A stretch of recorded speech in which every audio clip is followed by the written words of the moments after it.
बिस्मिल्लाहिर्रहमानिर्रहीम। अस्सलाम वालेकुम। जैकब न्यूज़ सां मां आहियां आबिद अली मंगरियो। पेश आहिनि हिन वक़्त जूं हेडलाइन। जैकबाबाद जो तालको ठुल कोरोना जे रेडार ते। गुज़िरियल हिकु हफ़्ते खां 50 खां वधीक फ़ौतगियुनि बाद सूरत हाल गंभीर बणिजी वई। ठुल में हिकु ॾींहुं अंदरि कोरोना वघे 2 ॼणनि जे फ़ौत थियण जी तस्दीक़। ठुल में कोरोना सबबि फ़ौत थींदड़नि जो अंग 4 थी वियो। ॻणती जोगी सूरत हाल बाद MPA ठुल डॉक्टर सोहराब सरकी जो सिंध जे वॾे वज़ीर सैयद मुराद अली शाह सां टेलीफोनिक राब्तो। ठुल शहर में कर्फ्यू या फ़ौज मुक़रर करण जे मुतालबे ते वॾे वज़ीर पारां DC जैकबाबाद खे सख़्त हिदायतूं। DC जैकबाबाद पारां बि ठुल शहर जो दौरो। मुख़्तियारकार ऑफिस में हंगामी गॾिजाणी। DC जैकबाबाद गज़नफर अली कादरी जो चवणु आहे त ठुल में मुकमल लॉकडाउन ऐं फ़ौज तलब करण लाइ घरू खाते खे ख़त लिखी छॾियो आहे ऐं म्यूनिसिपल कमेटी खे फौरी तौर स्प्रे कराइण जो बि हुकुम ॾेई छॾियो आहे। जॾहिं त ख़ानगी अस्पतालनि ऐं मेडिकल सेंटर्स खे कोरोना जे शकी मरीज़ जो इलाज न करण जूं हिदायतूं जारी कयूं वयूं आहिनि। होॾां पुलिस पारां ठुल शहर बंदि करायो वियो आहे।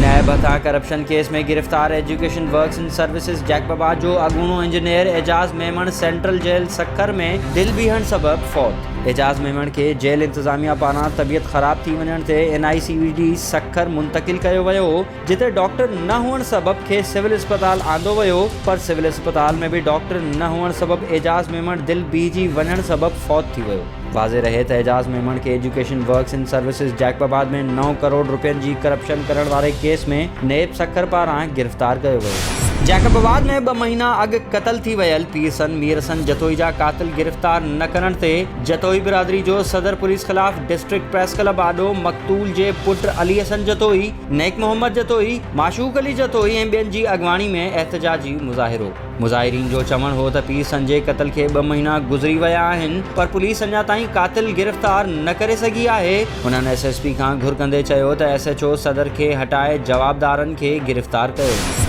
जैकबाबाद में जाफराबाद पाड़े जी रवासण स्कूल टीचर हिना कंवल खे इलाइक़े जे ओबाशन रफ़ीक उन्नड़ ऐं आफ्ताब बिरोही पारां दोस्ती न रखण तां क़तल करण जूं धमकियूं ॾियण ख़िलाफ़ संदसि भेनरुनि हसीना ऐं रज़िया कलवड़ पारां प्रेस क्लब आॾो एहतजाजी मुज़ाहिरो। ॿिन्ही औरतुनि जो चवणु हो त रफ़ीक उन्नड़ ऐं आफ्ताब बिरोही पारां असांजी भेण खे तंग कयो पियो वञे त हू उन्हनि सां दोस्ती रखे। इनकार करण ते हू असांजे भाउ ऐं भेण खे क़तल करण जूं धमकियूं ॾेई रहिया आहिनि ऐं असांखे घरां निकिरण बि नथो ॾिनो वञे। हुननि SSP जैकबाबाद खे अपील कंदे चयो त ओबाशन ख़िलाफ़ कार्रवाई करे असांखे तहफ़ुज़ फ़राहम कयो। ठुल में सहाफ़ी रशीद भट्टी समेत 7 ॼणनि ख़िलाफ़ मीरपुर बुर्रो थाणे ते केस दाख़िल थियण ख़िलाफ़ राजपूत भट्टी इतिहाद सिंध पारां ठुल प्रेस क्लब आॾो धरणो। कूड़ो केस ख़तमु करे SHO खे हटाइण जी घुर।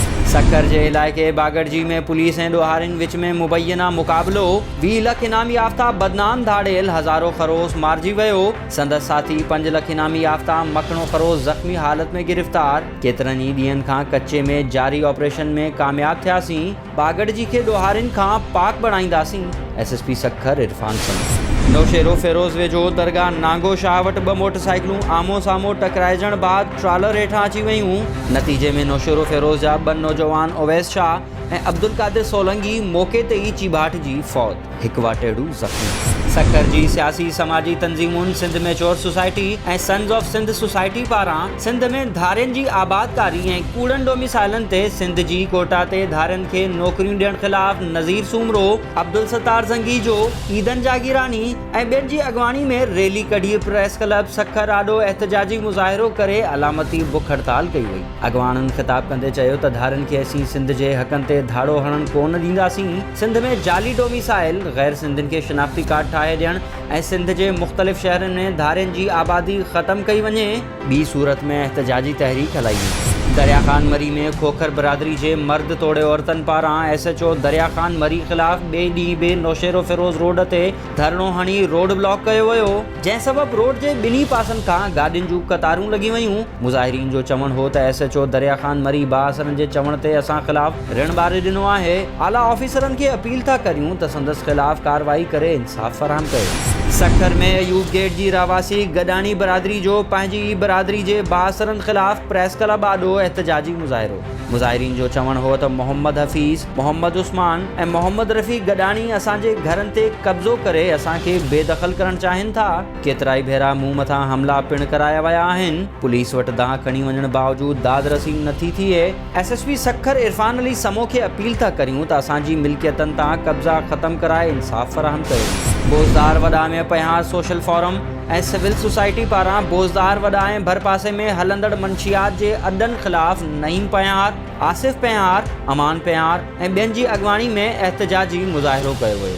सिविल सोसाइटी जे अॻवाननि जो चवणु हो त बोज़दार वॾा ऐं भरपासे जे इलाइक़नि में सरेआम मंशियात विकिरो कई थी वञे, जंहिं सबबि नौजवान नस्ल तबाह थी रहियो आहे ऐं पुलिस मंशियात फ़रोशनि ख़िलाफ़ कार्रवाई बजाए मंशियात फ़रोशनि खे सपोर्ट करे रही आहे। हुननि घुर कंदे चयो त बोज़दार वॾा ऐं भरपासे में मंशियात जा अॾा ख़तमु कराए नौजवान नस्ल खे नशे जहिड़ी आदत खां बचायो। ही हुयूं हेडलाइंस। सिंध अंदरि जाली डोमिसाइल्स ठाहिण ख़िलाफ़ शिकारपुर में एहतजाज कयो वियो आहे। तफ़सील ॿुधाए रहियो आहे हकीम जतोई। जी बिल्कुलु, सिंध अंदरि जेके जाली डोमिसाइल ठाहिया पिया वञनि उन हवाले सां शिकारपुर यूथ वारनि, सिंधी शागिर्द तंज़ीम ऐं इन खां क़ौमी अवामी तहरीक वारनि जेके आहे त जुमानी हाल खां वठी मुख़्तलिफ़ शहर जे रोडनि खां थींदा प्रेस क्लब ते एहतजाज कंदा पहुता आहिनि। अचो त हिन सां ॻाल्हायूं त इन हवाले सां हिननि जो छा चवणु आहे। जेके सिंध जे अंदरि जेके जाली डोमिसाइल ठाहे पिया ॾियनि ऐं जेके धारनि खे हिते आबाद करे हिकिड़ी वॾी मुनज़िम साज़िश तहत हिते असांखे ॿियो माना पंहिंजी धरती ते पाण खे अक़लियत में तब्दील पिया करनि, असां हुनखे फिलफोर रद्द पिया करियूं। ऐं हिननि जेका कमेटी जेका तश्कील ॾिनी आहे चीफ सेक्रेटरी, असां उन ते बेतमादी ज़ाहिर पिया करियूं त हीअ जेके फंद ऐं फेर आहिनि असां उनखे हलणु हाणे कोन ॾींदासीं। हीअ ज़्यादतियूं हाणे वधीक बर्दाश्त थी असां को न सघंदियूं। सिंधी क़ौम हिन वक़्तु सुजाग थी चुकी आहे। पंहिंजा हक़ असां हाणे ईअं सम्झो त इन्हनि खे गिरेबान खां ॻीची मां पकड़े करे बि वठंदासीं। मूं त दावा कई आहे कल्ह तव्हांजे आई जी सिंध खे त मां शिकारपुर जे 3000 बेरोज़गार नौजवाननि जी लिस्ट ॾियण लाइ तयारु आहियां। असांजे माण्हुनि खे पुलिस में भर्ती कर, कहिड़ी ज़रूरत आहे तूं गैर सिंधी खणी अची हिते तव्हां रखो था पिया असां ते मुसलत करे असांखे ज़ुल्म बि। असीं चऊं था सिंध जे हुकुमरान खे, ख़ासि करे सिंध हुकूमत खे त वाज़े ऐं तव्हांजो मौक़िफ़ छा आहे। तव्हां चाहियो था त तव्हांजे हुकुमरानी अंदरि पंजाब जा माण्हू ख़ैबर पख्तूनख्वा जा माण्हू अचनि ऐं सिंध जे शागिर्दनि जे हक़नि ते धाड़ो रखनि। हीअ असांजी डोमिसाइल ते, सिंध जे डोमिसाइल ते हीअ यूनिवर्सिटी में दाख़िला बि वठनि था। असांजो मुतालबो इहो ई आहे त सिंध गवर्नमेंट खां ख़ासि करे जेके वेठल असेंबली में मेंबर आहिनि उन्हनि खां असांजो जेको इहो मुतालबो आहे त उहे जेको आहे त ख़ासि करे इन्हनि शयुनि लाइ एक्शन खणनि। शिकारपुर शहर जी सुञाण धुरनि सिंध हुकूमत खां मुतालबो कयो त सिंध अंदरि अॻु में ई तालीम जी सूरत हाल इंतिहाई ख़राबु आहे। बहितर सिंध जे आंगुरनि ते ॻणण जे तरह नौजवाननि जे हक़नि ते धाड़ा हणी ॿियनि सूबनि जे माण्हुनि खे डोमिसाइल ॾेई सिंध सां ज़ुल्म आहे, जेका हिन वक़्तु सिंधी क़ौम कॾहिं क़बूल न कंदी। कैमरामैन अता मोहम्मद सां गॾु हकीम जतोई, जैकब न्यूज़, शिकारपुर। ही हुयूं हिन वक़्त ताईं जूं ख़बरूं। वधीक ख़बरुनि ऐं तफ़सील लाइ विज़िट कयो असांजी वेबसाइट www.jacobnewshd.com ऐं फेसबुक ते फॉलो कयो। ॾिसंदा रहो जैकब न्यूज़, ख़बर खां